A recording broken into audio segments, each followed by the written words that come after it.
내 아이들은 내게 엄마 일찍 와요. 우리 엄마 축하해줘야지. 라고 말했다. 하지만 그 고급 레스토랑에 도착했을 때 직원은 내게 초대 손님이라고 적힌 명찰을 건네주었다. 내 딸 아영은 잔인한 미소를 머금고 내 귓가에 속삭였다. 엄마 이건 엄마 몫의 음식은 없다는 그독하고 어디에서 왔는지 알려달라. 희망컨대 저녁은 미리 먹고 왔겠죠? 내 딸은 마치 세상에서 가장 재미있는 농담이라도 들은 듯 크게 웃었다. 왜냐하면 다음으로 일어난 일들은 내 인생을 영원히 바꿔놓았기 때문이다. 나는 수아 올해 65세다. 평생을 완벽한 엄마로 살아왔다. 항상 니하고 말하고 항상 용서하며 항상 용서하며 항상 용서하며 항상 희생하는 엄마. 남편은 아이들이 어릴 때 세상을 떠났고 나는 홀로 아이들을 키웠다. 방직 공장에서 2배로 일하고 주말에는 직접 만든 도시락을 팔았으며 밤에는 다른 집 청소까지 했다. 이 모든 것을 아영과 아들이 학교에 다니고 내가 한 번도 누려보지 못한 것들을 가질 수 있도록. 아영은 항상 특별했다. 똑똑하고 야심찼지만 동시에 차가웠다. 어릴 때부터 나를 보는 눈빛이 어딘가 이상했다. 나는 그저 자신의 성공 가도에 놓인 작은 걸림돌일 뿐이었다. 아영이 지훈과 결혼했을 때 나는 엄마가 되면 좀 더 부드러워질 거라고 생각했다. 하지만 지훈은 아영보다 더 심했다. 그는 금융업에 종사하는 오만한 사람이었고 내게 말할 때는 항상 내가 세상 물정 모르는 사람인 양구였다. 엄마, 요정 모르는 사람인 양구였다. 지훈은 내가 가장 싫어하는 거만한 미소를 지으며 고개를 끄덕였다. 수아 아주머니, 이제 충분히 하셨어요. 이제 편히 쉬세요. 저희가 다 알아서 할게요. 하지만 나는 그들이 생각하는 것처럼 무력하지 않았다. 그 희생과 환신의 세월 동안 나는 아이들이 결코 알지 못할 몇 가지를 배웠다. 바로 침묵과 인내의 가치였다. 그들이 내가 순종적이고 요리만 할 줄 안다고 생각할 때 나는 번 돈의 모든 여유분을 투자했다. 그들이 모르는 동네의 작은 집들을 샀다. 그곳이 나중에 개발될 것이라는 것을 알았기 때문이다. 그들이 모르는 계좌에 돈을 저축했다. 나는 비밀리에 내 자산을 쌓아나갔다. 그들이 나를 보는 눈빛은 언젠가 이 모든 것이 필요하게 될 것이라고 느끼게 했기 때문이다. 아영에게는 민지라는 딸, 내 8살짜리 손녀가 있었다. 민지는 나를 진심으로 사랑하는 유일한 사람이었다.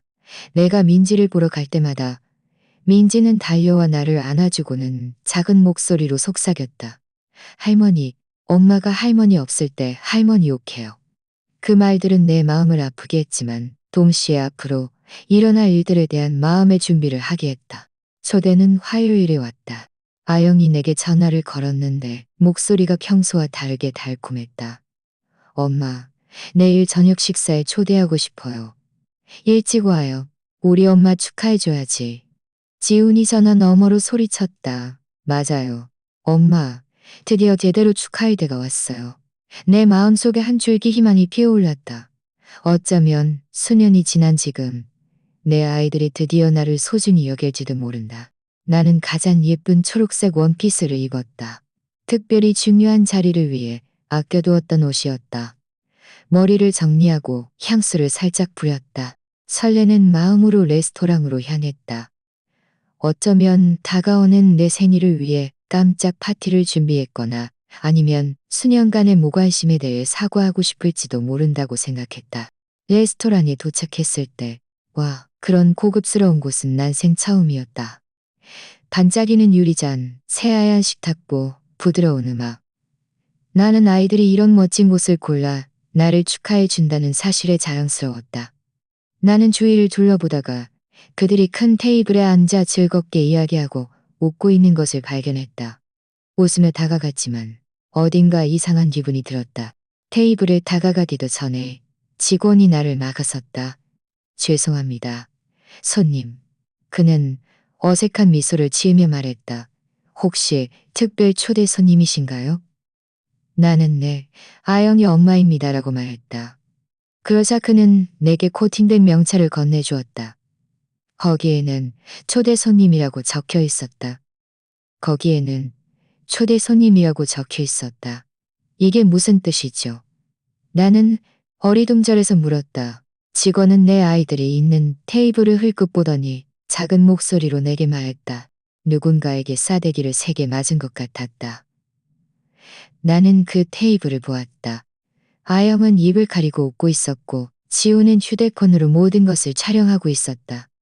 나는 그 굴욕적인 명찰을 목에 걸고 테이블로 향했다. 아영은 나를 바라보며 눈에 악의적인 빛을 번뜩였다. 그는 지훈도 그렇게 놀라요? 농담인데 뭘 그렇게 놀라요? 농담인데 뭘 그렇게 놀라요? 엄마는데 뭘 그러 목소리를 높였다. 엄마는 뜻이에요. 희망컨대 저녁은 미림 없다는 뜻이야. 하지만 이건 농담이 아니었다.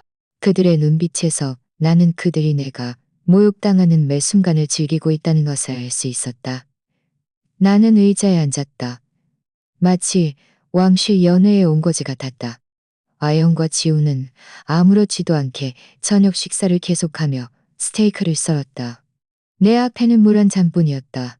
음식 냄새가 나를 괴롭혔지만 가장 가슴 아픈 것은 그들이 내 고통을 그렇게 즐거워하는 모습이었다. 엄마. 아영은 식사용 냅킨으로 우아하게 입을 닦았다. 우리가 왜 엄마를 여기에 데려왔는지 궁금할 거예요.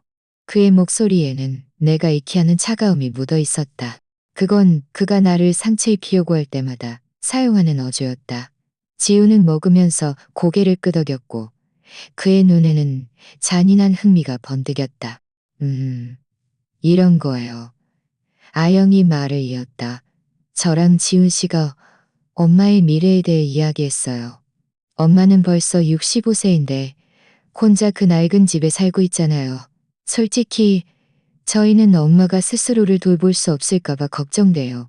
그는 몸을 앞으로 기울이며 나를 걱정하는 척했다. 저희가 아주 좋은 요양원을 찾았어요. 작고 저렴해서 엄마의 수준에 딱 맞을 거예요.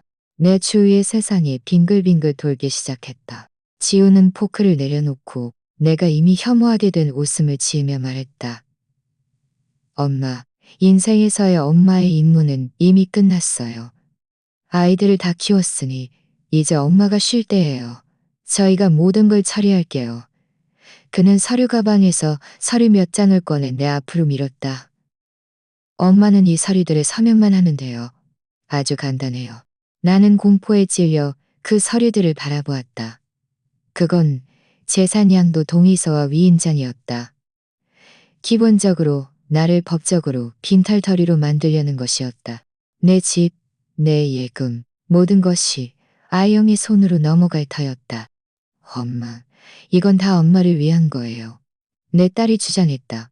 엄마는 투자나 세금 같은 걸 전혀 모르잖아요. 지훈 씨는 금융 전문가라 이런 걸 다 알아요. 그리고 걱정 마세요. 지훈이 가식적으로 덧붙였다. 저희가 매달 용돈으로 1호만 원씩 드릴게요. 그 정도면 충분하겠죠? 비누랑 충분하겠죠?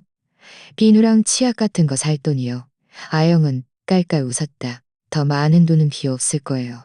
내 가슴 속에서 뜨거운 용암처럼 분노가 끓어오르는 것을 느꼈다. 이 두 괴물, 내가 손수 키우고 그토록 사랑했던 이 두 아이가 나를 이용하려 들다니. 수십 년의 희생으로 쌓아올린 모든 것을 훔치려 하다니. 가장 역겨운 것은 그들이 그렇게 냉혈하고 당연하다는 듯이 행동한다는 것이었다. 만약 제가 서명하고 싶지 않으면요? 나는 떨리는 목소리로 물었다. 지훈과 아영은 서로를 의미심장하게 쳐다보았다. 아영의 목소리는 부드러웠지만 위협으로 가득 차 있었다. 정말 이렇게까지 하고 싶어요? 저희는 법원에 가서 엄마를 위한 성면 의견인 선고를 신청할 수 있어요. 지훈 씨는 법원에 아는 사람도 있고 의사도 엄마의 정신 상태가 좋지 않다고 증명해 줄 수 있을 거예요. 잘 생각해요, 엄마. 지훈이 덧붙였다. 엄마 같은 나이의 여자가 혼자 살면서 가족도 찾아오지 않으면 판사를 설득해서 요양원 후견인이 필요하다고 하는 건 너무 쉬워요. 그는 의자 등 바지에 기레어 자신이 하는 말 한마디를 즐겼다. 아니면 지금 자발적으로 서명할 수도 있다. 직원이 조용히 다가와 계산서를 테이블에 놓았다. 지우는 계산서를 흘끗 보더니 악의적으로 웃었다. 아이고, 아쉽네요. 아쉽네요. 저희가 가져온 돈으로는 저희 둘 식사비밖에 안 될 것 같아요. 엄마 물값은 직접 내셔야 할 것 같네요. 그는 비웃듯이 내 텅 빈 물컵을 가리켰다. 8,000원. 아영은 가방을 뒤적이는 척했다. 어머, 나도 잔돈이 없는데 어쩌지? 그들은 나를 노려보며 내가 완전히 굴욕당하는 모습을 보려고 기다렸다. 그들은 내가 팔짱 오르고 기다렸다. 하지만 그 순간 내 안에 어떤 스위치가 켜졌다. 어쩌면 지훈이 나를 위협할 때의 그 즐거워하는 어조 때문이었을지도 모른다. 어쩌면 아영이 요양원을 언급할 때의 그 의기양양한 미소 때문이었을지도 모른다. 어쩌면 그들의 학비를 내기 위해 밤새 바느질하던 날들이나 그들이 고기를 먹을 수 있도록 나 자신은 간장 비빔밥만 먹던 날들이 떠올랐기 때문이었을지도 모른다. 나는 그들이 항상 날 같다고 비웃던 내 휴대폰을 꺼냈다. 엄마, 뭐 해요? 아영이 궁금하다는 듯 물었다. 누구한테 전화해서 8,000원 내달라고 하게요? 지훈이 또 웃었다. 누구한테 전화하겠어요? 친구도 없고 가족도 없는데 우리밖에 없잖아요. 나는 메시지를 보냈다. 내 손가락은 떨렸지만 두려움 때문이 아니라 내가 한 번도 느껴본 적 없는 차가운 분노 때문이었다. 모두 취소. 즉시 나는 메시지를 보내고 휴대폰을 넣었다. 아영과 지훈은 나를 바라보았지만 여전히 자기들끼리 웃으며 내 돈을 어떻게 쓸지 궁리하고 있었다. 엄마, 말해줄게요. 아영이 내 얼굴을 가까이 대고 비꼬는 투로 말했다. 어쩌면 진실을 아는 게 더 나을지도 모르겠네요. 저랑 지훈 씨는 이미 엄마 유산을 쓰고 있었어요. 새 차도 사고 집도 다시 꾸몄고 유럽으로 휴가도 갔다 왔어요. 어차피 엄마도 곧 죽을 거니까요. 안 그래요? 그는 날씨 이야기하듯이 어깨를 으쓱했다. 지호는 자랑스럽게 고개를 끄덕였다. 저희가 다 계산해봤어요. 엄마, 그 낡은 집은 한 1억억 원 정도 될 거고 은행에 한 1억억 원 정도 있을 거예요. 은행에 한 1억 5천만 원 정도 있을 거예요. 그럼 저희 빚도 갚고 투자할 돈도 좀 남을 거예요. 아, 맞다. 민지 말인데. 아영이 잔인하게 덧붙였다. 저희가 할머니가 아파서 헛소리를 한다고 말해줬어요. 이제 불쌍한 그 애는 할머니를 별로 찾지 않을 거예요. 그 말들은 칼날처럼 내 심장을 꿰뚫었다. 나는 시계를 보았다. 메시지를 보낸 지 40분이 지났다. 지훈은 여전히 내 돈을 어떻게 쓸지 끊임없이 떠들고 있었다. 그때 그의 휴대폰이 울렸다. 그는 화면을 흘끗 보더니 미간을 찌푸렸다. 은행이네. 그는 중얼거렸다. 은행이라네. 나한테 왜 전화해?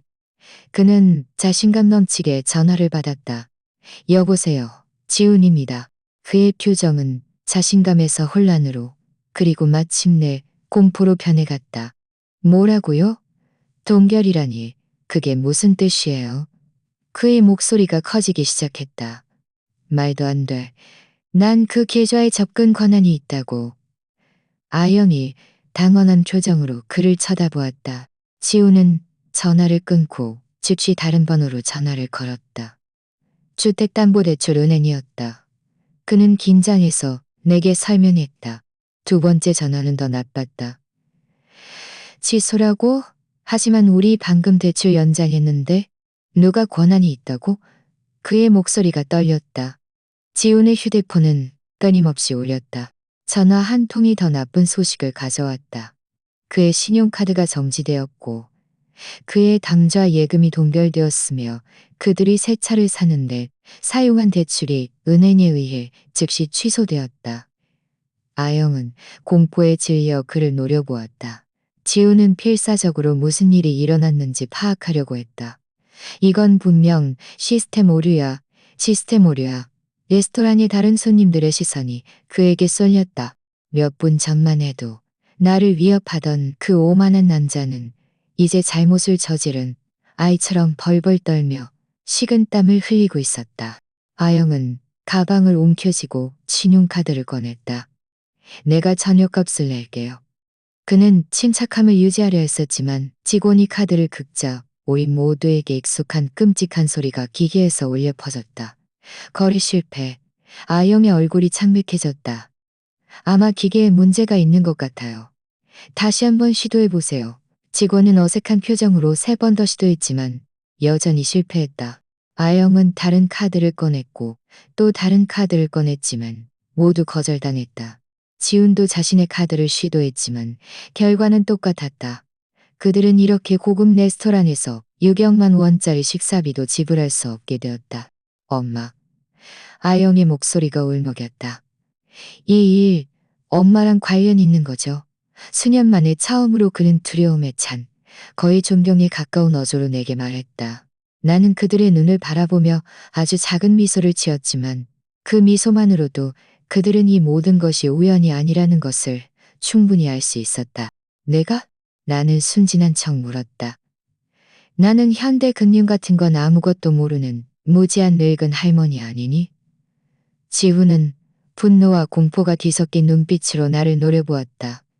도대체 무슨 짓을 한 거야? 이 늙은 여우. 그가 소리쳤다. 도대체 무슨 짓을 한 거냐고.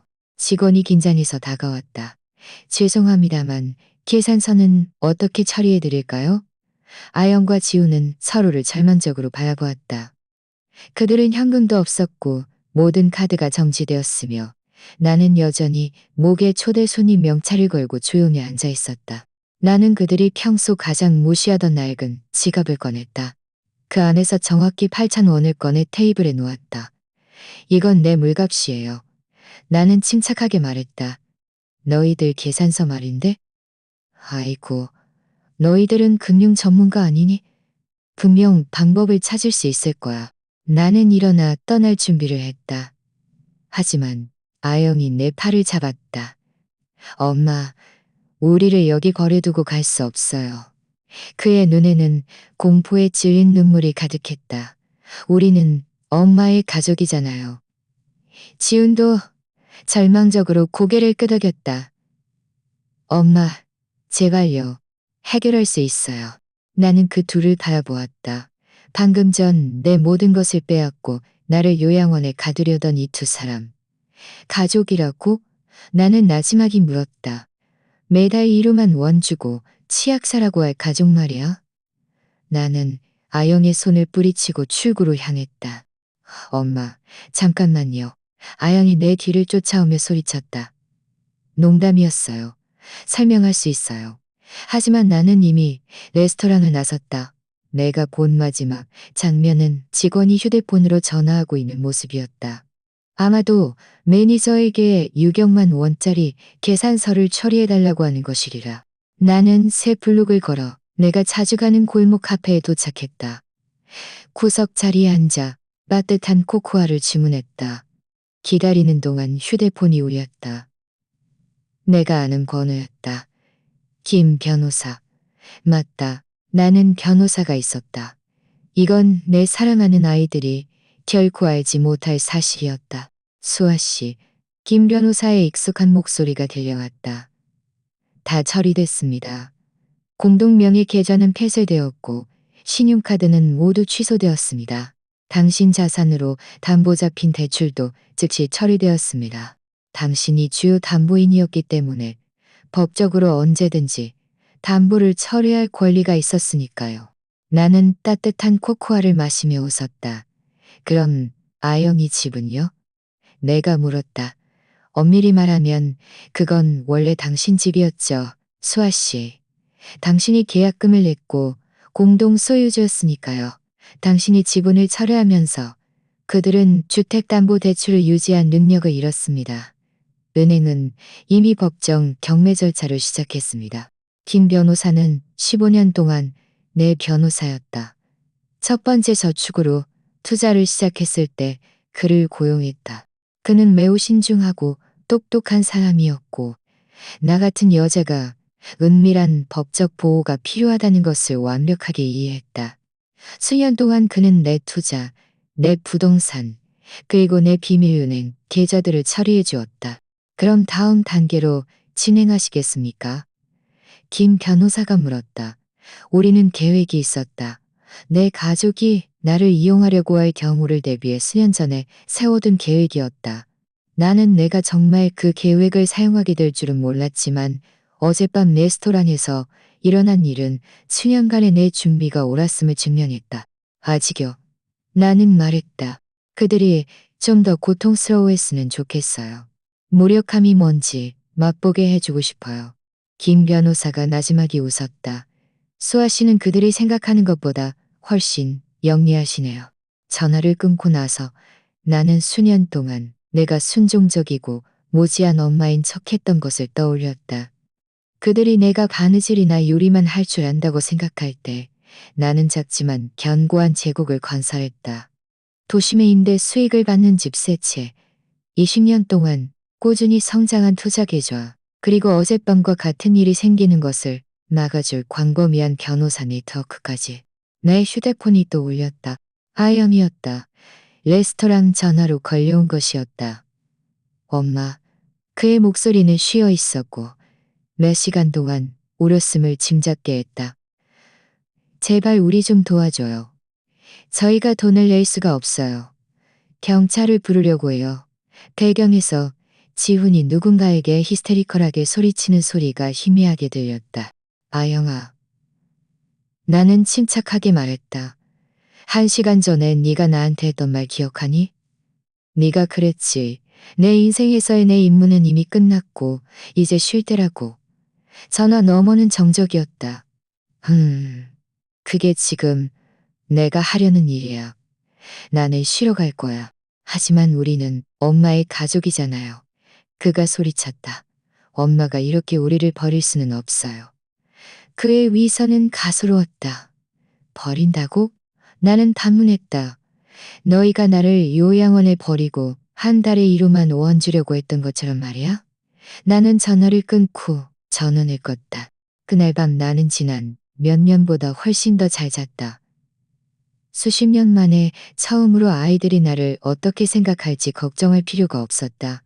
그들을 기쁘게 하려고 애쓸 필요도 없었고 내가 바보인 척할 필요도 없었다. 나는 마침내 너무 오랫동안 쓰고 있어서 내가 누구인지 거의 잊어버렸던 가면을 벗어던졌다. 다음 날 아침 일찍 김 변호사가 전화를 걸었다. 수아 씨, 흥미로운 사실을 발견했습니다. 그의 목소리에는 뭔가 큰 것을 발견했을 때의 흥분이 섞여 있었다. 어젯밤 레스토랑 사건 이후 저는 지은 씨의 재정 상태를 좀 더 깊이 조사하기로 결정했습니다. 뭘 발견했나요? 나는 물었다. 답이 좋지 않을 것이라는 예감이 들었지만. 수아 씨, 김 변호사가 진지하게 말했다. 지훈 씨는 자신이 주장하는 금융 전문가가 전혀 아닙니다. 사실 그는 그보다 훨씬 더 심각한 일에 연루되어 있었습니다. 내 심장이 빠르게 뛰기 시작했다. 매우 의심스러운 은행 거래 몇 건을 발견했습니다. 역외조세 피난처 계좌에서 돈이 오고 갔더군요. 그 거래들은 그의 세금 신고 소득과 전혀 일치하지 않았습니다. 나는 침대에 앉아 이 정보를 세탁하고 있었습니다. 나는 침대의 거래요. 내가 물었다. 김 변호사가 한숨을 쉬었다. 김 변호사가 한숨을 쉬었다. 그리고 최악은 아영 씨도 이 사실을 알고 있었다는 겁니다. 나는 뱃속을 세게 얻어맞은 것 같았다. 내 딸, 내가 그토록 많은 사랑으로 키운 아이가 범죄 활동에 가담했다니. 어떻게 하셨어요? 나는 떨리는 목소리로 물었다. 아영 씨는 여러 유령 계좌의 수혜자였습니다. 그는 정기적으로 소위 컨설팅 비용을 받았지만 실제로는 어떤 업무 기록도 없었습니다. 그는 검은 돈을 받고 있었던 겁니다. 슈아 씨. 그래서 그들이 당신의 유산을 그렇게 서두른 거였어요. 모든 조각들이 내 머릿속에서 하나의 끔찍한 퍼즐로 맞춰졌다. 새집, 고급 스포츠카, 아양이 무심코 언급했던 유럽 휴가. 이 모든 것이 검은 돈으로 사들인 것이었다. 그리고 이제 그들은 그 위험한 사람들에게 엄청난 빚을 지고 있었다. 그런 사람들은 핑계로 돌려보낼 수 있는 사람들이 아니었다. 그리고 더 충격적인 것이 있습니다. 김 변호사가 말을 이었다. 지은 씨는 어떤 조폭 조직에 약 6억억 원을 빚지고 있었습니다. 그들은 당신의 유산으로 그 빚을 갚고 도망칠 계획이었습니다. 그들은 이미 제주도로 가는 심야 비행기 표를 예약해 놓았습니다. 도망친다고? 나는 믿을 수 없었다. 그럼 나는요? 나는 어떻게 되는 거죠? 김 변호사는 오랫동안 망설였고 그 침묵이 나를 고통스럽게 했다. 수아 씨, 제가 찾은 문서에 따르면 당신이 그 서류에 서명한 후 사고가 일어날 예정이었습니다. 욕실에서 미끄러지는 시계 사고 말이죠. 당신 나이의 여성에게는 모두 합리적으로 들릴 만한 것들입니다. 방이 빙글빙글 돌기 시작했다. 내 아이들이 나를 강탈할 계획만 세운 것이 아니었다. 그들은 나를 죽일 계획까지 세웠던 것이다. 요양원은 처음부터 잔인한 거짓말이었다. 그들은 내가 돈을 넘겨준 후 나를 살려둘 생각이 전혀 없었다. 이 모든 증거가 있나요? 내가 물었다. 나 자신도 놀랐다. 이 감정의 폭풍 속에서도 내 목소리가 그렇게 단단할 수 있었다니. 모두 있습니다. 수아 씨, 은행 기록, 지훈 씨와 그의 조폭 연락책들 사이의 이메일, 그와 아영 씨가 주고받은 문자 메시지, 당신의 상황을 어떻게 처리할지 계획하는 내용까지요.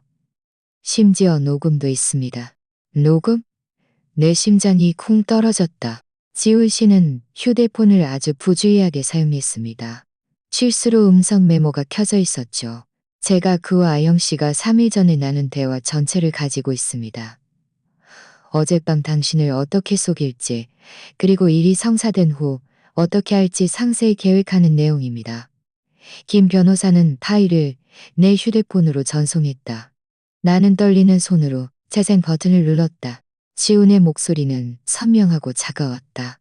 그 할머니가 서류에 서명하면 우리는 빨리 움직여야 해. 가정 내 사고 간단하게. 아영, 그때 집에 있으면 안 돼. 완벽한 알리바이가 필요해. 다음은 내 딸의 목소리였다. 그 차가움이 나를 머리부터 발끝까지 얼어붙게 했다. 그럼 민지는? 민지는 할머니가 어디 갔냐고 물을 텐데. 지훈이 웃었다. 그냥 할머니가 아주 긴 여행을 떠났다고 말해주면 돼. 애들은 금방 잊어버려. 1년 후면 민지는 할머니가 있었다는 사실조차 기억 못할 거야. 나는 녹음을 멈춰야 했다. 너무 떨려서 휴대폰을 거의 잡을 수 없었다. 이 괴물들. 그들은 나를 세상에서 완전히 지우려고 계획했다. 나를 죽일 뿐만 아니라 내 유일한 손녀까지 내가 존재했다는 사실을 잊게 만들려고 했다. 간신히 진정하고 전화를 받을 수 있게 되자 김 변호사가 부드럽게 말했다. 한 가지 더 아셔야 할 것이 있습니다. 지훈 씨에게 돈을 빌려준 사람들은 오래 기다려주지 않을 겁니다. 제 정보원에 따르면 그들은 이미 그를 찾고 있습니다. 어젯밤 그의 계좌가 동결되었을 때 지훈 씨는 빚을 갚을 유일한 기회를 잃었습니다. 그게 무슨 뜻인가요? 내가 물었다. 이미 답을 알고 있었지만 그건 그들이 지금 치명적인 위험에 처해 있다는 뜻입니다. 6억억 원을 빚진 사람들이죠. 만약 그들이 앞으로 48시간 안에 돈을 갚지 못하면 그는 말을 끝내지 않았지만 그럴 필요도 없었다. 지훈과 아영은 그들 자신의 탐욕과 범죄의 결과 사이에 갇혀 있었다. 그들은 내 무덤을 파려다가 자신들의 무덤을 판 셈이었다. 어떻게 해야 할까요? 내가 물었다. 김 변호사는 잠시 생각했다. 두 가지 선택지가 있습니다.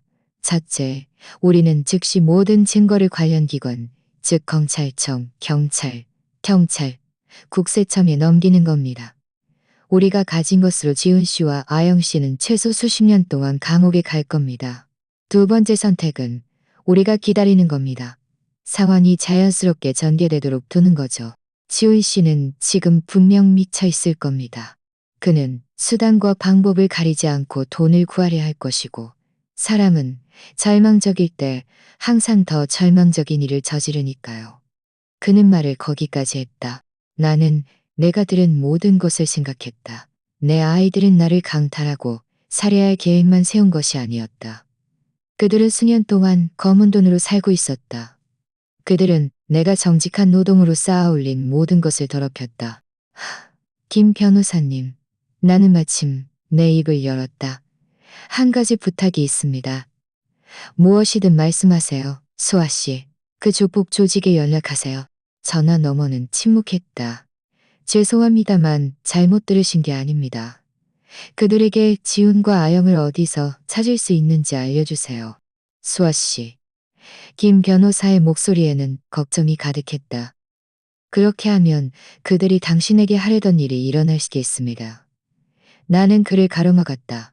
차이점은 그들은 자초한 것이고 저는 무고했다는 겁니다. 김 변호사는 깊이 한숨을 쉬었다. 당신의 분노는 이해합니다, 수아 씨. 하지만 이런 식으로 당신의 손을 더럽히고 싶지는 않으시겠죠?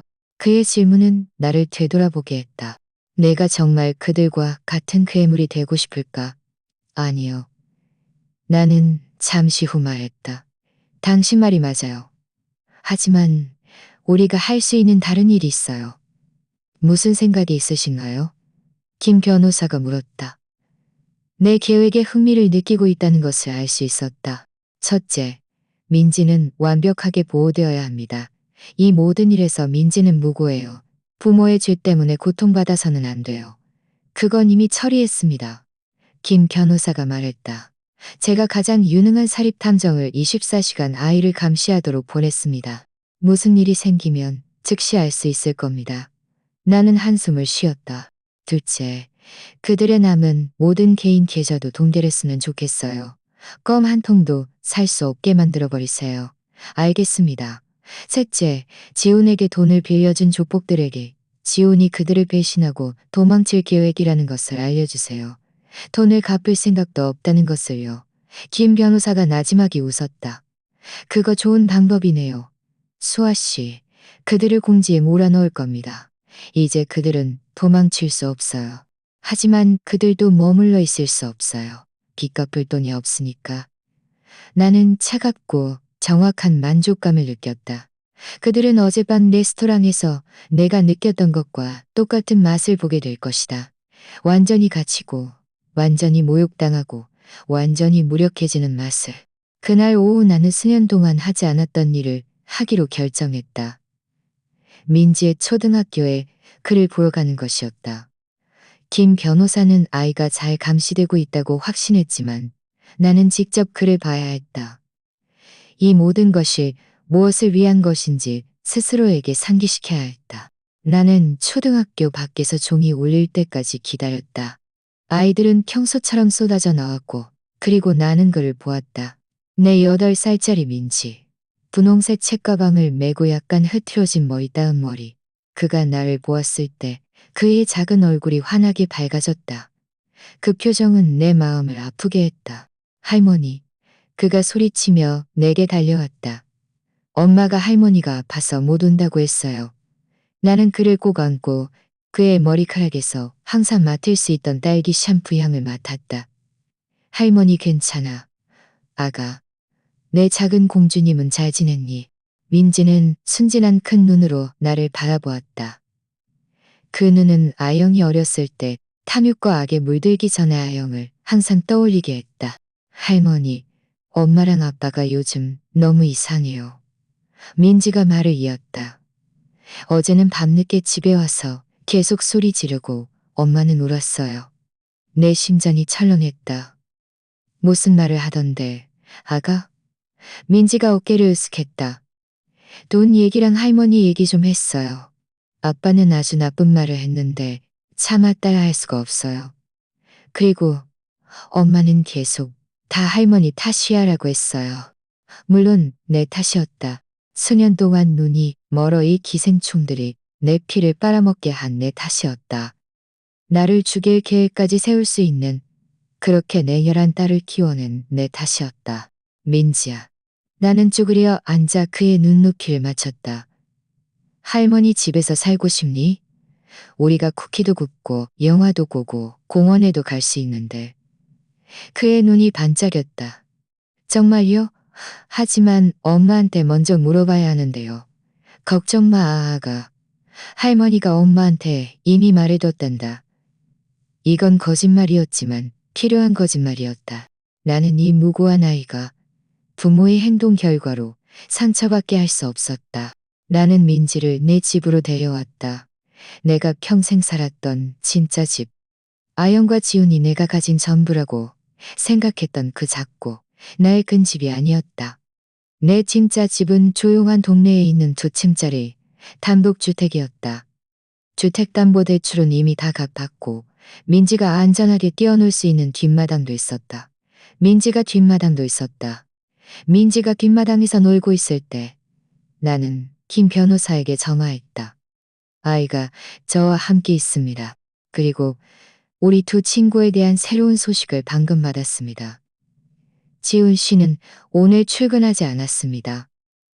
은행 내부자에 따르면 그는 병가를 냈지만 사실 너무 무서워서 집 밖으로 나가지 못하고 있습니다. 왜요? 내가 물었다. 대략적인 답은 알고 있었지만 지훈 씨에게 돈을 빌려준 사람들이 오늘 그의 사무실로 찾아가 그를 기다리고 있었다고 합니다. 매우 격렬하게 질문을 했다고 하더군요. 그의 상사는 개인적인 문제를 회사로 끌어들였다는 이유로 그를 해고하는 것을 고려하고 있습니다. 나는 민지가 그네를 타며 행복하게 웃는 것을 보았다. 모든 것이 우리 계획대로 진행되고 있었다. 아영 씨 말인데 김 변호사가 말을 이었다. 아영 씨는 거의 붕괴 직전입니다. 그는 오늘 여러 은행을 돌아다니며 긴급 대출을 받으려 했지만 그의 신용 등급은 완전히 망가졌습니다. 그는 심지어 보석을 전당포에 맡기려 했지만 그게 모두 값싼 가짜라는 것을 알게 되었습니다. 이건 놀랍지 않았다.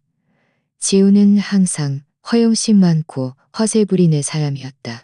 그는 아영을 속이려고 가짜 보석을 샀을 것이고 아영은 너무 순진하거나 너무 탐욕스러워서 눈치채지 못했을 것이다. 그리고요. 김 변호사가 계속했다. 아영 씨는 오늘 당신이 예전에 살던 그 낡은 집에 갔습니다. 뭔가 찾고 있었더군요. 뭘 찾았을까요? 당신이 숨겨둔 돈, 서류, 값나가는 어떤 것이든요. 하지만 물론 아무것도 찾지 못했겠죠. 왜냐하면 거기에는 아무것도 없었으니까요. 나는 수년 동안 내 진짜 자산과 아이들이 아는데 매우 신중했다. 그들은 내가 약간의 연금으로 살아가는 가난한 과부라고 생각했다. 김 변호사님, 우리 그쪽 친구들에게 연락했나요? 내가 조심스럽게 물었다. 벽에도 귀가 있으니. 연락했습니다. 수아 씨, 지훈 씨가 돈을 떼먹고 도망칠 계획이라는 것을 그들에게 알렸습니다. 지훈 씨의 현재 주소와 일상생활도 알려줬고요. 그들의 반응은 어땠나요? 당신이 생각하는 그대로입니다. 그들은 매우 화가 났습니다. 그들은 지훈 씨가 늦어도 내일 정오까지 모든 돈을 내놓지 않으며 그리고 어떤 도주 시도도 선전포고로 간주할 것이라고 했고요. 정말 잘 됐네요. 지훈과 아영은 이제 그들 스스로가 만든 덫에 갇혔다. 그들은 도망칠 수 없다. 누군가 그들을 감시하고 있기 때문이다. 돈을 갚을 수 없다. 계좌가 동결되었기 때문이다. 그리고 도움을 요청할 수도 없다. 아무도 그들의 범죄의 행위를 모르기 때문이다. 내 휴대폰이 울렸다. 아영이었다. 나는 전화를 받기로 결정했다. 그가 얼마나 절망적인지 궁금했다. 엄마. 그의 목소리는 쉬어 있었고 몇 시간 동안 울었음을 짐작게 했다. 민지 엄마한테 있어요? 제발, 민지가 엄마한테 있다고 말해줘요. 민지는 안전해. 나는 차갑게 대답했다. 그 애가 있어야 할 곳에 그 애를 진정으로 사랑하는 사람과 함께 있어. 엄마 제발요. 저희 얘기 좀 해야 해요. 일이 통제불능이 됐어요. 그의 목소리가 떨렸다. 지훈 씨가 아주 위험한 사람들이 우리를 찾고 있다고 말했어요. 아주 위험한 사람들? 나는 놀란 척했다. 무슨 말이야? 아영아, 너 분명히 내가 무슨 말을 하는지 알잖아? 네가 무슨 수로 알아냈는지는 모르겠지만 지훈 씨의 사업을 알아냈잖아. 그의 순진한 가면이 마침내 벗겨졌다. 나는 침착하게 말했다. 그 돈 세탁 사업 말이야. 아니면 지훈이 조폭에게 빚진 유경옥 원? 아니면 너희 둘이 내 유산을 가로채고 나를 죽일 계획이었던가? 전화 너머는 충격적인 침묵이었다. 엄마 어떻게 알았어요? 아영이 속삭였다. 나는 현대 금융 같은 건 아무것도 모르는 무지한 늙은 할머니 아니니? 나는 비꼬듯이 그에게 대답했다. 하지만 결과적으로 나는 몇 가지는 알더라. 예를 들어 너희가 나를 죽일 계획을 세우는 녹음을 듣는 방법 같은 것 말이야. 아영이 흐느끼기 시작했다. 엄마, 제발요. 다 지훈 씨 때문이에요. 그 사람이 나를 강요했어요. 나는 엄마를 해칠 생각은 전혀 없었어요. 거짓말 마. 녹음에는 너희 둘이 함께 계획하고 있었고 네가 민지가 나를 잊을 거라고 웃으며 말하는 소리가 분명히 들렸어. 아영아, 나는 나 자신도 놀랄 만큼 침착한 어조로 말했다. 어젯밤 레스토랑에서 너와 지우는 기회를 놓쳤어. 너희는 나를 존엄하게. 하지만 너희는 나를 모욕하고 위협하는 것을 선택했지. 해결할 수 있어요. 그가 필사적으로 소리쳤다. 경찰서에 갈 수 있어요. 자수할 수 있어요. 지훈 씨가 돈을 세탁한 걸요. 아영아, 너희가 뺏으려던 내 돈으로. 그 사람들이 우리를 죽일 거예요. 그의 공포는 전화 너머로도 느껴졌다. 내일 정오까지 돈을 내놓지 못하면 지훈 씨가 그랬어요. 그 사람들이 그는 말을 끝내지 못했다. 그들이 너희가 나에게 하려던 것과 너희가 나에게 하려던 것과 제발요. 엄마, 부탁이에요. 엄마가 돈을 숨겨둔 걸 알아요. 우리는 항상 엄마가 겉보기만큼 가난하지 않다는 걸 알았어요. 우리한테 유경옥 원만 빌려줘요. 저희가 꼭 갚을게요. 그의 절망은 내 귀에 음악처럼 들렸다. 너희가 갚겠다고? 나는 웃었다. 너희가 나를 따뜻한 저녁 식사에 초대한다고 약속했지만 결국 초대 손님 명찰을 줬던 것처럼 말이야. 그건 달라요. 뭐가 다른데?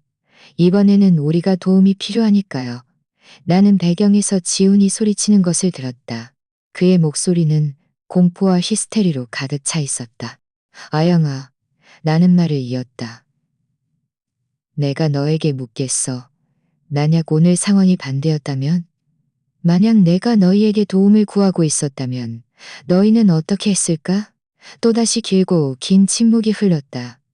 우리 모두 답을 알고 있었다. 맞아, 나는 말했다. 너희는 어젯밤 내가 겪었던 것과 똑같은 일을 겪게 했을 거야. 너희는 내 고통을 비웃고 내 인생에서의 내 임무는 이미 끝났다고 말했겠지. 엄마, 제발 민지를 생각해요. 민지가 고아가 될 거예요. 이 말은 낙타 등에 짐을 지운 마지막 지푸라기였다. 민지는 이미 그를 진정으로 사랑하는 사람의 보살핌을 받고 있어. 그의 순진함을 범죄의 방패막이로 삼지 않을 사람 말이야. 나는 전화를 끊고 전원을 껐다. 창밖에서 민지는 여전히 행복하게 놀고 있었고 이 모든 소동이 벌어지고 있다는 것을 전혀 알지 못했다. 이 아이는 이 한 쌍의 범죄자, 부모보다 더 나은 인생을 살 자격이 있었다. 1시간 후에 김 변호사가 또 전화했다. 수아 씨, 움직임이 있습니다. 지훈 씨가 여행 가방을 들고 집에서 뛰쳐나왔습니다.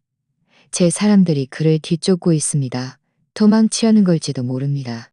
아니면 절박해서 돈을 구하려는 걸 수도 있고요. 어쨌든 우리 그쪽 친구들도 그를 따라붙었습니다. 지훈 씨는 자신이 여러 사람들에게 추적당하고 있다는 것을 전혀 모르고 있습니다. 정말 잘 됐네요. 그가 실수를 저지르게 두세요. 절망적인 일을 저지르게 두세요.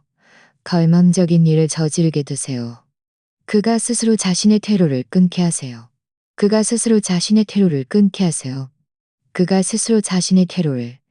그가 스스로 자신의 퇴로를 끊게 하세요.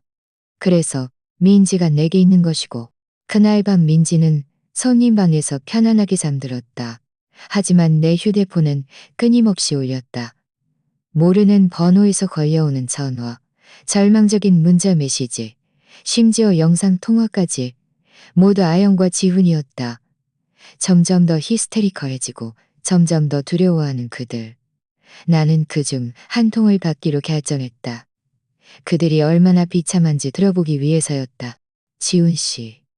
그의 목소리는 완전히 무너져 있었다.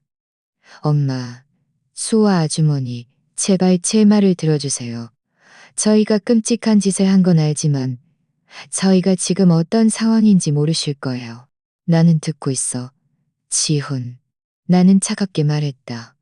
하지만 빨리 말하는 게 좋을 거야. 나에게는 더 중요한 할 일이 있으니까. 그 사람들, 제가 돈을 빚진 그 사람들은 평범한 사람들이 아니에요.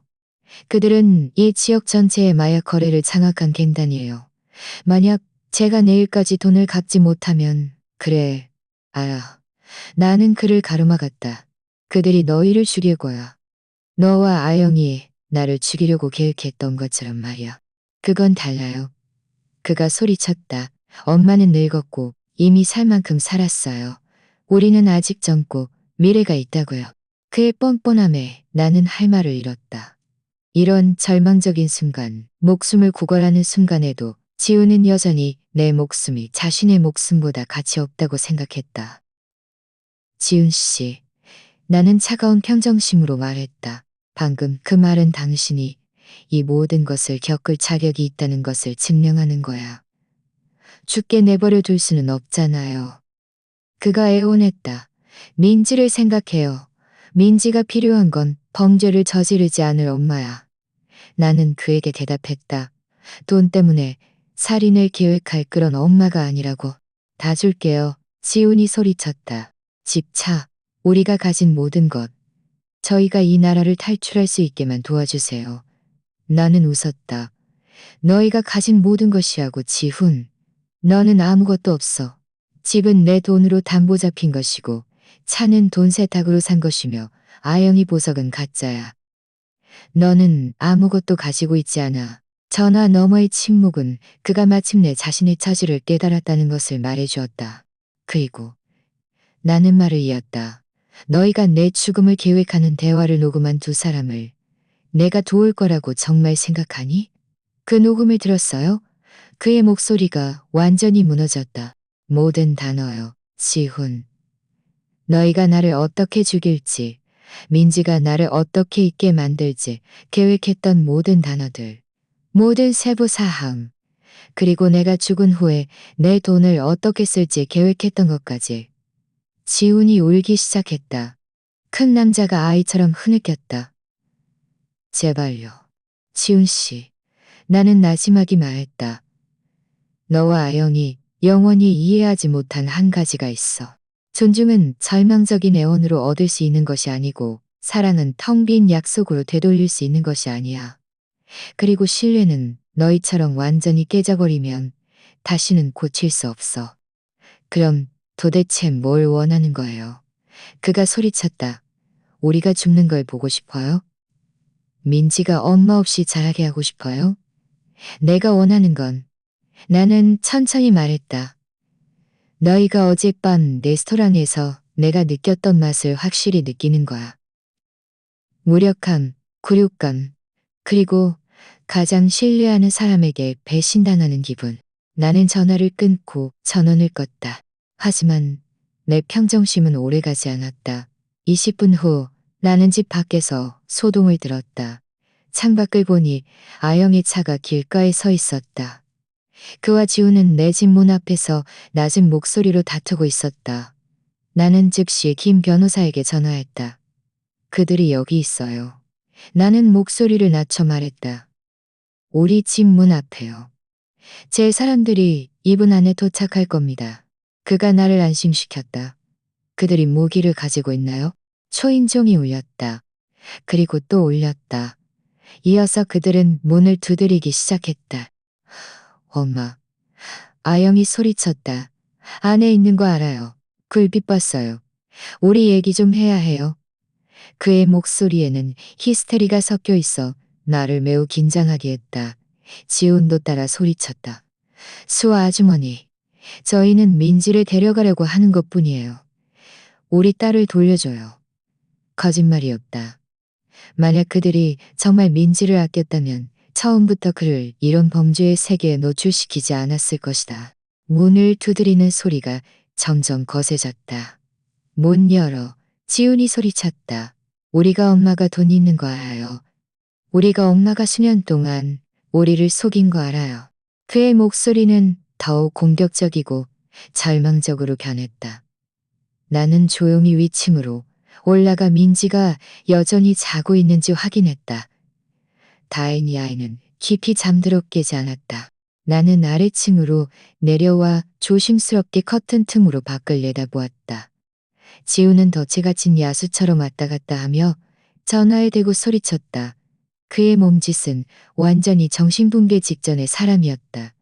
아영은 계단에 앉아 머리카락을 움켜쥐고 울고 있었다. 내 휴대폰이 진동했다.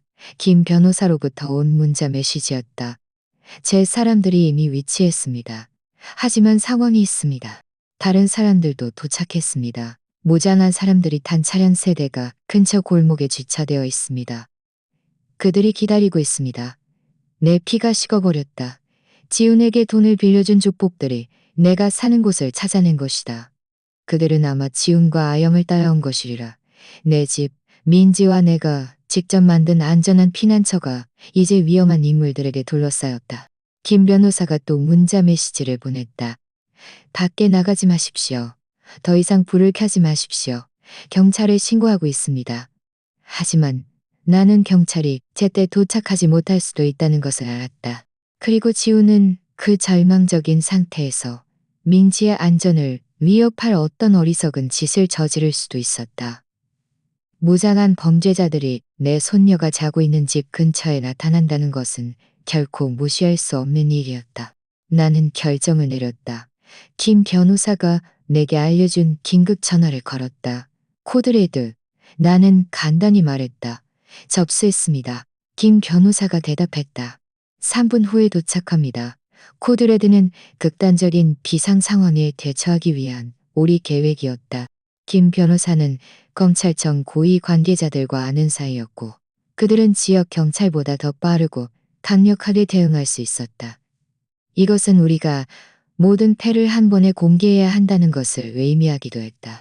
아영은 여전히 두 주먹으로 문을 두드리고 있었다. 엄마, 제발요. 엄마가 돈만 주면 저희는 바로 갈게요. 다시는 엄마를 귀찮게 하지 않을 거라고 약속해요. 그의 약속은 아무 가치도 없었다. 나는 그가 내 죽음을 계획하는 녹음을 들었다. 지우는 거실 창문으로 걸어와 안을 들여다보려고 했다. 그가 내가 자신을 보고 있다는 것을 발견했을 때 그의 눈은 절망적인 광기로 가득 찼다. 저기 있어. 그가 아영에게 소리쳤다. 저 늙은 여자가 저기 있어. 우리를 비웃고 있어. 나는 비웃지 않았다. 나는 계산하고 있었다. 나는 계획하고 있었다. 나는 내 손녀를 이미 괴물로 변해버린 이 두 부모로부터 보호하고 있었다. 지우는 정원에서 무언가를 찾기 시작했다. 그는 큰 돌멩이를 찾아 창문으로 다가왔다. 안 나오면 이 창문을 깨버릴 거야. 그가 소리쳤다. 내가 직접 들어가서 그 돈을 찾을 거야. 나는 휴대폰을 꺼내 그가 들을 수 있을 만큼 큰 소리로 말했다. 지훈 씨, 그 창문을 깨는 순간 나는 지금 당장 경찰에 신고할 거야. 맘대로 해. 그의 목소리는 쉬어 있었다. 어차피 그 사람들이 날 죽일 거야. 적어도 돈이라도 먼저 가져가야지. 그가 돌을 들어 올렸다. 바로 그 순간 나는 세상에서 가장 아름다운 소리를 들었다. 사이렌 소리. 여러 대의 사이렌. 소리가 빠르게 다가왔다. 지우는 돌을 높이 든 채 허공이 멈췄다. 아영은 고개를 들었고 얼굴은 공포로 가득했다. 하지만 그건 단순히 경찰차 사이렌 소리만이 아니었다. 나는 검찰청 차량 특유의 소리도 들었다. 영화에서나 들어봤던 그런 소리였다. 김 변호사는 약속을 지켰다. 지원군이 도착한 것이다. 골목에 매복해 있던 조폭들도 분명 사이렌 소리를 들었을 것이다. 나는 여러 대의 차량 헤드라이트가 다른 방향으로 빠르게 도망치는 것을 보았다. 지훈과 아영은 이제 완전히 고립되었고 포위되었고 지우는 돌을 버리고 차로 돌아가야 했지만 그가 도착하기도 전에 경찰차 3대와 검찰청 검은색 세단 2대가 내 집을 에워쌌다. 검찰청이라고 적힌 조끼를 입은 완전 무장한 요원들이 빠르게 튀어나왔다. 아영은 계단에 주저앉아 크게 울었다. 지우는 2 손을 들어 올렸다. 그는 마침 내 자신의 악몽이 끝났다는 것을 깨달았다. 그가 바라던 방식은 아니었지만 확실히 끝난 것이었다. 검찰청 요원들은 군인처럼 정확하게 움직였다. 지우는 즉시 바닥에 제압당했고 수갑이 채워졌다. 그는 소리쳤다. 뭐야? 내 권리. 이 모든 건 오해라고.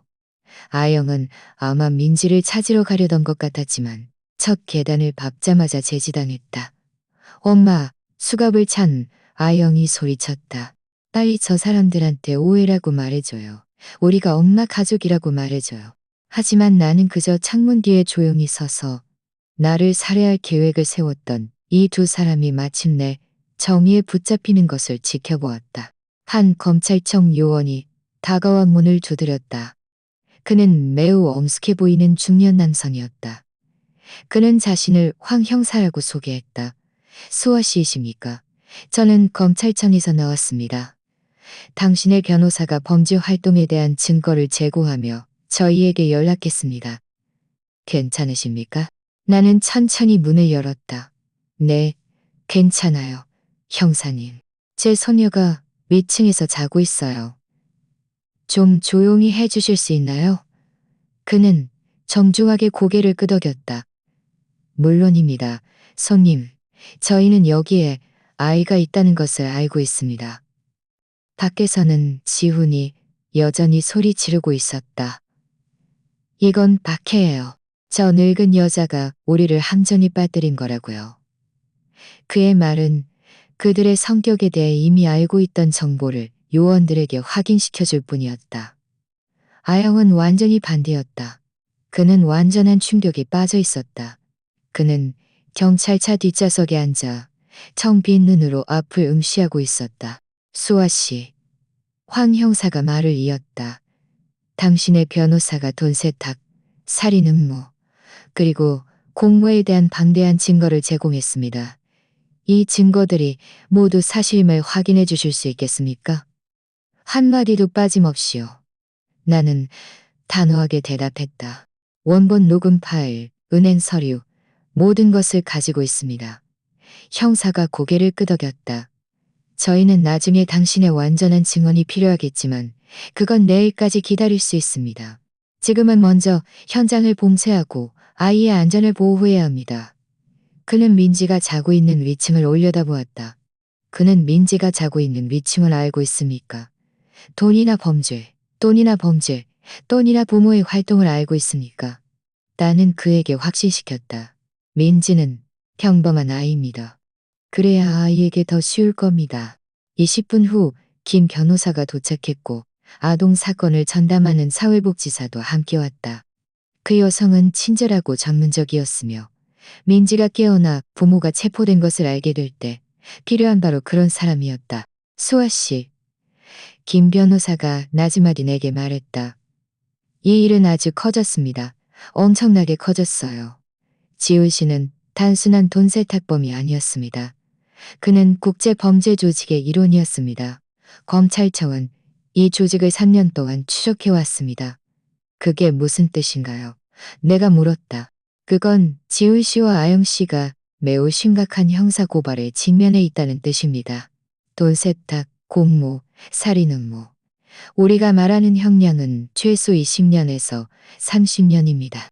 나는 창밖을 내다보았다.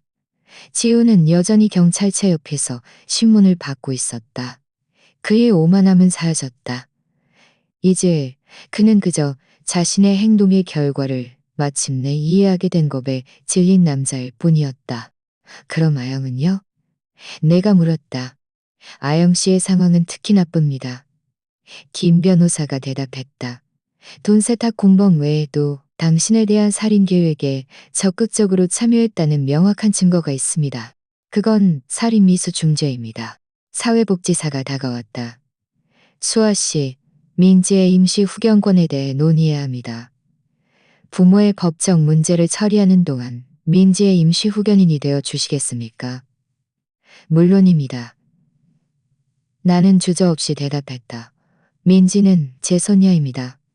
원래 제 곁에 있어야 할 아이입니다. 정말 잘 됐네요.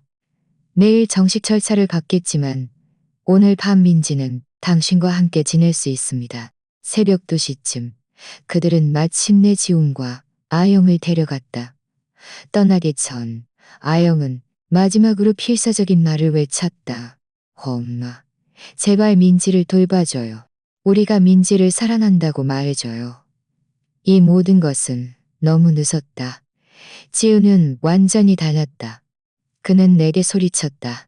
이건 아직 안 끝났어. 늙은 여우, 내가 감옥에서 나가면 분명히. 하지만 그는 말을 끝내지 못했다. 한 요원이 그를 차에 밀어 넣었기 때문이다. 모든 사람들이 떠난 후 나는 거실에 앉아 따뜻한 차 한 잔을 마시며 이 모든 것을 소화하려 했었다. 48시간도 채 안 되는 시간 동안 나는 레스토랑에서 모욕당했던 엄마에서 내 아이들을 직접 감옥에 보낸 사람이 되었다. 내가 죄책감을 느낄까? 조금은 후회할까? 전혀 아니다. 그들은 스스로 결정을 내렸다. 그들은 친정 대신 탐욕을 선택했고 정직 대신 범죄를 선택했으며 충성 대신 배신을 선택했다. 그들은 돈 때문에 나를 죽일 계획을 세웠다. 다음 날 아침 일찍 김 변호사가 전화를 걸었다. 수아 씨, 중대한 진전이 있습니다. 지훈 씨가 검찰청과 거래를 하려고 합니다. 그는 형량을 줄이기 위해 전체 범죄 조직에 대한 정보를 제공할 용의가 있다고 합니다. 그럼 아영은요? 아영 씨는 변호사를 만나고 있습니다. 하지만 그는 잠시 망설였다. 그녀는 모든 책임을 당신에게 전가하려 합니다. 나에게요? 뭘 전가해요? 그녀는 당신이 그들의 돈을 만지지 못하게 했고 그들이 절박해서 범죄를 저지를 수밖에 없었다고 말합니다. 이 모든 것이 당신의 잔혹함 때문에 간여된 것이라고요. 나는 냉소를 참을 수 없었다. 김 변호사님. 나는 말했다. 한 가지 더 부탁이 있습니다. 말씀하세요, 수아 씨. 저는 민지를 위한 신탁 기금을 설립하고 싶습니다. 제 모든 돈, 모든 부동산을 민지에게 줄 겁니다. 하지만 민지는 25세가 되어야 사용할 수 있고 전제는 책임감 있고 품행이 단정한 사람임을 증명해야 합니다. 그럼 지훈 씨와 아영 씨가 출소하면요. 그들이 출소할 때쯤에는 나는 그를 정정했다. 그들이 출소할 때쯤에는 나는 그를 정정했다. 그들은 아무것도 가지지 못할 겁니다. 집도 없고 돈도 없고 돈도 없고 돈도 없고. 김 변호사가 인정했다. 하지만 아영 씨의 상속권을 완전히 박탈하는 것이 확실합니까? 그녀는 어쨌든 당신의 딸인데요. 그녀가 내 죽음을 계획했을 때 그녀는 더 이상 내 딸이 아니었습니다. 나는 단호하게 대답했다. 민지가 지금 내 가족이고 민지가 내 미래입니다. 민지가 아침 9시쯤 마침내 잠에서 깨어났을 때 그는 잠옷 차림으로 내려와 하품하며 눈을 비볐다. 할머니, 좋은 아침이에요. 그는 내 마음을 녹이는 순진한 미소를 지으며 말했다. 엄마랑 아빠는요? 나는 쭈그려 앉아 그의 눈높이를 맞췄다. 이 순간은 내 머릿속에서 여러 번 연습했지만 여전히 어려웠다. 아가, 엄마랑 아빠는 한동안 떠나 있어야 한단다. 그들은, 사람들이 방문할 수 없는 곳으로 가야 해.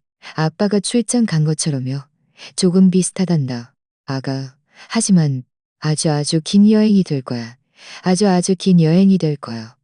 그동안 너는 할머니랑 같이 살고 싶었어요. 그동안 너는 할머니랑 같이 지낼 수 있겠니? 그의 눈이 반짝였다. 영원히. 나는 그에게 확신시켰다. 영원히. 그의 말은 내가 올바른 결정을 내렸다는 것을 확신시켜 주었다. 이 아이는 모르는 사이에 독성 환경에서 살아왔던 것이다. 그날 오후 민지가 뒷마당에서 놀고 있을 때 나는 뜻밖의 전화를 받았다. 지역 자선재단의 이사였다. 수아 씨, 저희가 당신의 이야기를 들었습니다. 저희와 특별한 프로젝트를 함께할 의향 있으신지 알고 싶습니다. 어떤 프로젝트요? 내가 궁금해서 물었다. 가정 폭력이나 재정적 착취를 겪은 어르신들을 위한 지원 프로그램을 설립하고 싶습니다. 그들이 법률 자문, 정서적 지원, 그리고 삶을 재건하는데 필요한 도움을 받을 수 있는 곳을요. 이 아이디어는 즉시 내 마음을 사로잡았다. 그럼 제가 뭘 해야 하나요? 당신의 이야기입니다, 수아 씨. 당신의 경험이요. 당신의 경험이요. 당신이 원하신다면 저희는 당신이 이 프로그램의 책임자를 맡아주시기를 바랍니다. 당신은 언제든 자신을 위해 일어서고 삶을 재건하는데 늦은 때란 없다는 것을 증명하셨으니까요. 나는 주저없이 수락했다. 나는 새로운 인생의 목표를 찾았다. 나와 같은 일을 겪은 다른 어르신들을 돕는 것. 가족에게 과소평가되고 조종당하고 학대당한 사람들을 돕는 것. 새로운 삶이라는 이름의 이 프로그램은 3개월 후 공식적으로 시작되었다. 첫 달에만 우리는 15명을 도왔다. 그들은 모두 자녀에게 사기를 당하거나 손자에게 위협당하거나 서류에 서명하도록 속아서 모든 것을 잃은 어르신들이었다. 모든 이야기는 내가 처음에 왜 그런 결정을 내렸는지 상기시켜 주었다. 우리가 도운 모든 사람들이 존엄과 권리를 되찾았고, 이는 지훈과 아영에 대한 나에게 찾았고, 우리의 초기 고객 중 한 분은 혜미라는 72세 여성이었다. 그녀의 아들은 그녀에게 부동산을 양도하도록 단호한 후 그녀를 집에서 쫓아냈다. 수아 씨, 그녀가 울면서 내게 말했다. 제 아들이 저보고 인생에서의 제 임무는 이미 끝났고 이제 물러날 때라고 말했어요. 이제 물러날 때라고 말했어요. 지훈이 내게 했던 말과 똑같았다. 혜미 씨, 나는 그녀의 손을 잡았다. 인생에서의 당신의 임무는 어떤 불효자식의 임무는 어떤 불효자식에 의해 전을 김 변호사의 도움으로 우리는 혜미 씨가 집을 되찾도록 도왔고 그녀의 아들은 어르신 사기 혐의로 기소되었다. 민지는 이 프로그램의 비공식 마스코트가 되었다. 방과 후에 사무실에 와서 서류 정리도 돕고 방문객들에게 차도 따라주었다. 그는 많은 방문객들의 마음에 빛을 비추는 존재 같았다. 행복하고 자신감 넘치는 아이는 가족이 고통의 원인이 아니라 사랑의 원천이 될 수 있다는 것을 상기시켜 주었다. 우리 할머니가 그랬어요. 우리는 모두 존중받을 가치가 있다고. 우리가 몇 살이든 똑같아요. 그의 말은 종종 우리 고객들의 눈물을 흘리게 했지만 그것은 희망의 눈물이었다. 판결 1년 후 나는 교도소에서 온 편지를 받았다. 아영이 쓴 것이었다. 김 변호사는 이미 그가 나에게 연락하려고 시도할 가능성이 높다고 경고했지만 이렇게 빨리 올 줄은 몰랐다. 사랑하는 엄마께 편지는 이렇게 시작했다. 제가 엄마의 용서를 받을 자격이 없다는 것을 알지만 이 편지라도 끝까지 읽어주시기를 바랍니다. 교도소는 제가 저지른 모든 잘못을 반성할 시간을 주었습니다. 저는 이제야 제가 얼마나 형편없는 딸이었는지, 얼마나 무책임한 어머니였는지, 얼마나 이기적인 사람이었는지 깨달았습니다.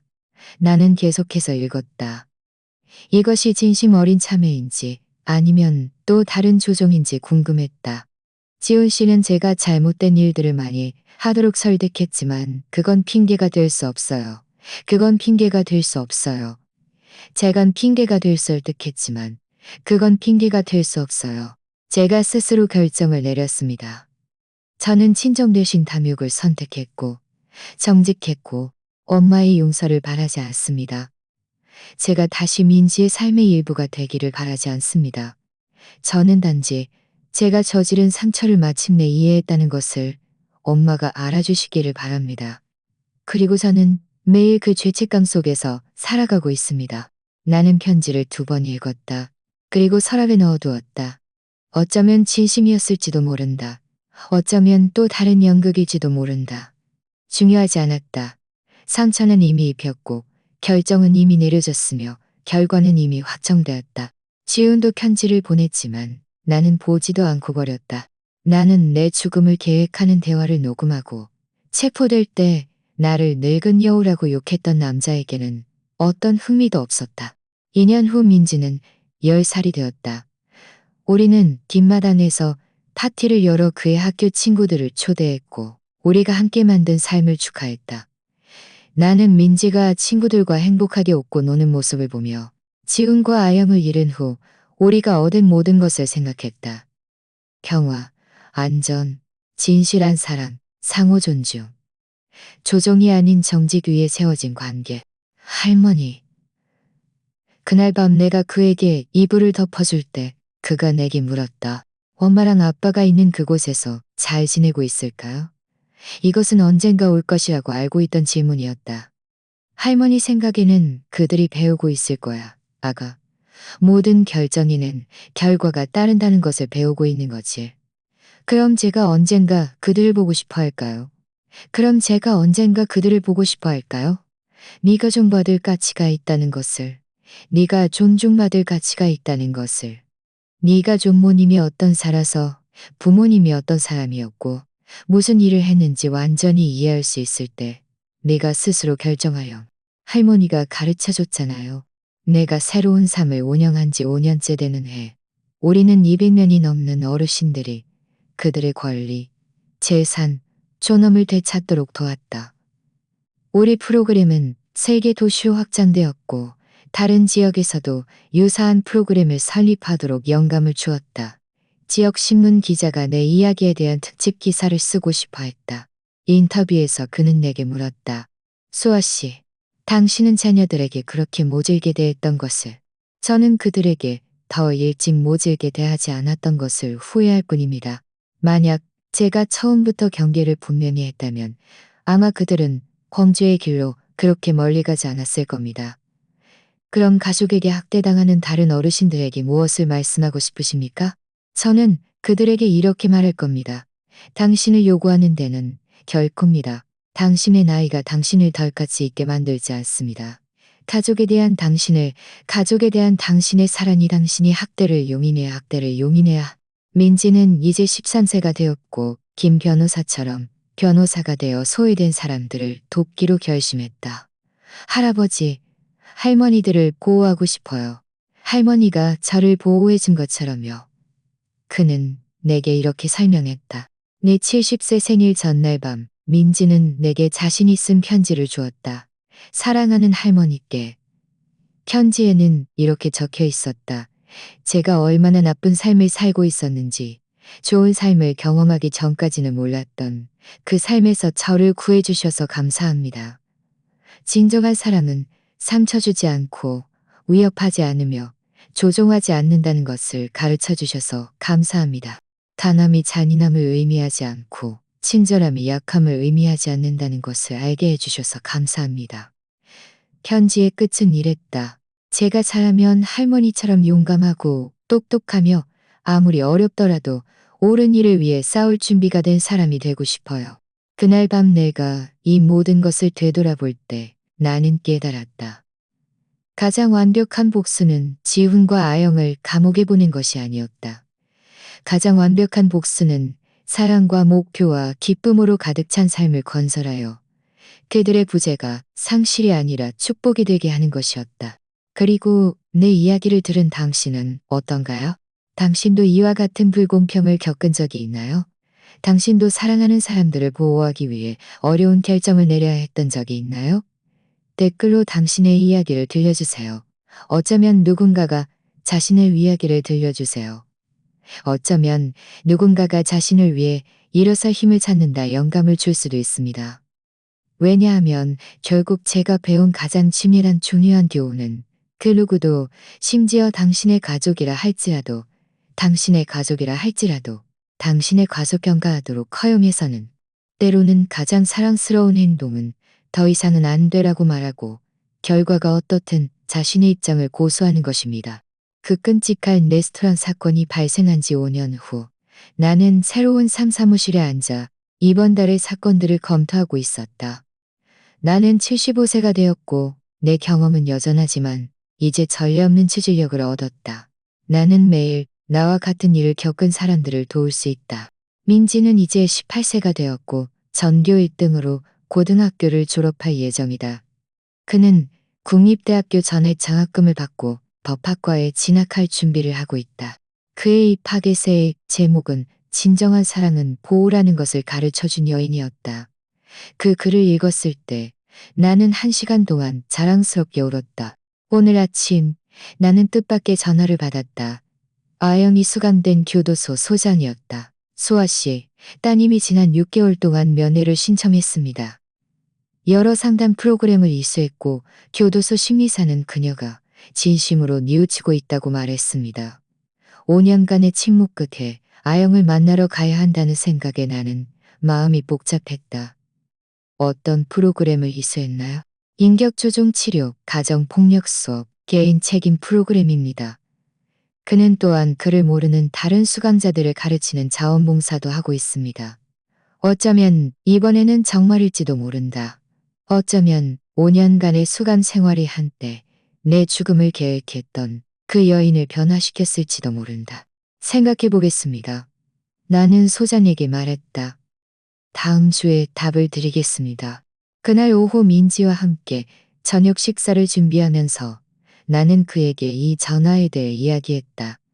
민지는 이제 성숙하고 사려 깊은 젊은 여성이다. 그는 내 말을 조용히 들었다. 할머니는 어떻게 생각하세요? 그가 물었다. 궁금해. 나는 인정했다. 5년은 긴 시간이야. 사람은 변할 수 있지.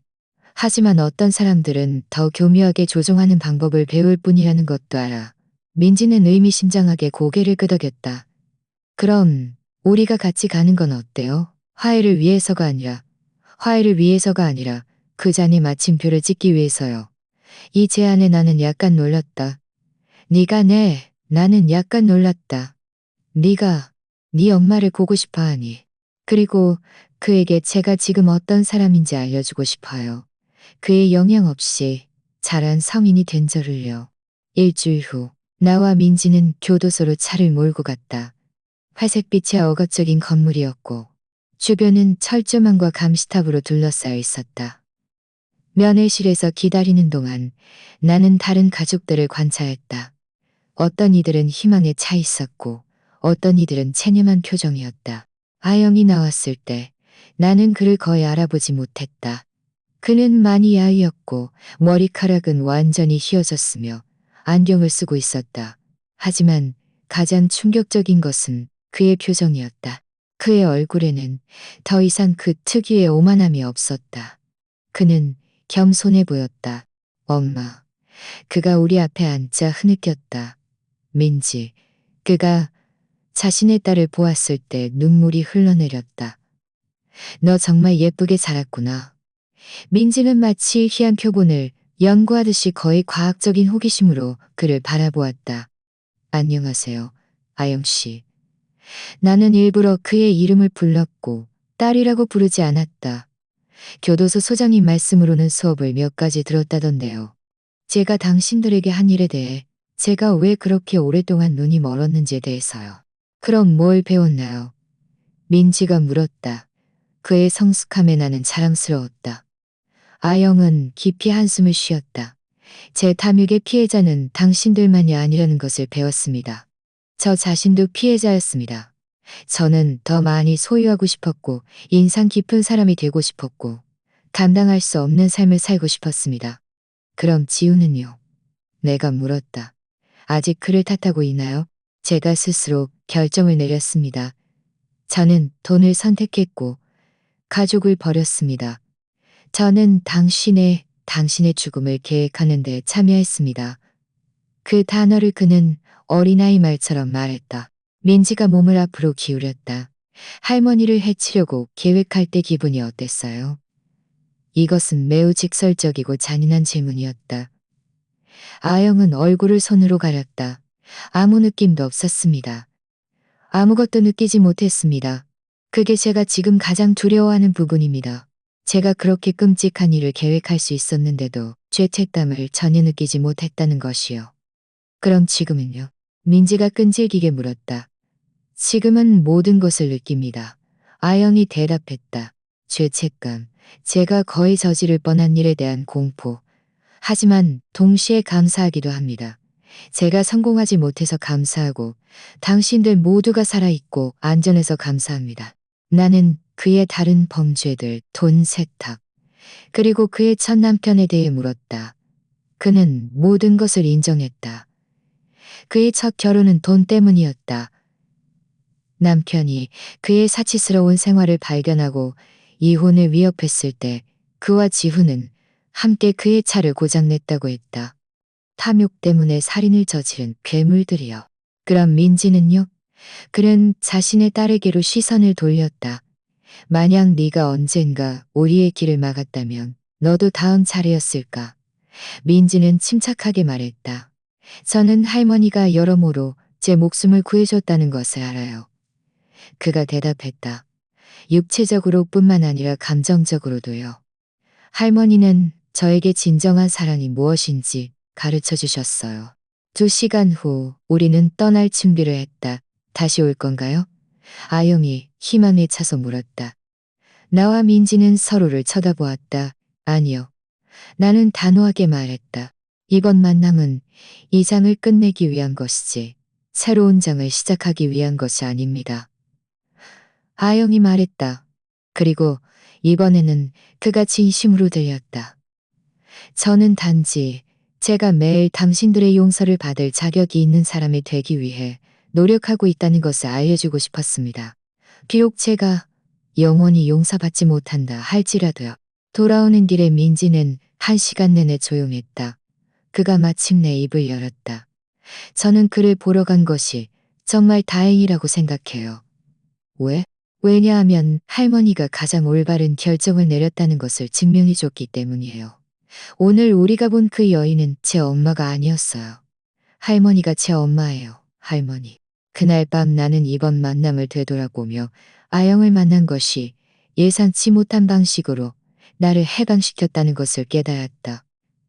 그는 더 이상 내 악몽 속의 괴물이 아니었다. 하지만 그는 더 이상 내 딸도 아니었다.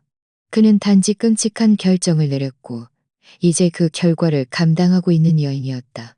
다음 주 새로운 삶은 300만 원의 임명 기부금을 받았다. 동봉된 편지에는 이렇게 적혀 있었다. 자신을 용감하게 지키고 손녀를 구원한 여성에게 경의를 표하며. 우리는 누가 보냈는지 결코 알아내지 못했지만 나와 비슷한 이야기를 가진 누군가일 것이라고 짐작했다. 오늘 내가 이 마지막 글을 쓰고 있을 때 민지는 대학 입학을 위해 짐을 싸고 있었다. 몇 주 후면 몇 만에 처음으로 혼자 집에 있게 될 것이지만 나는 외롭지 않다. 나는 완전하다고 느낀다. 나는 힘, 정의, 그리고 무조건적인 사랑의 유산을 만들었다. 나는 나이가 약함과 같지 않고 친절함이 연약함과 같지 않으며 때로는 가장 사랑스러운 행동은 더 이상은 안 되라고 말하고 자신의 입장을 고수하는 것이라는 것을 직면했다. 내 이야기의 최종 결말은 지훈과 아영이 계획했던 것과 완전히 반대였다. 나는 잊히거나 강탈당하거나 죽지 않았다. 나는 살아남았고 더 많은 사람들을 보호했으며 피해자가 되기를 거부한 여성으로 모두에게 기억되었다. 그리고 나는 이것이 가장 달콤한 승리라고 생각한다.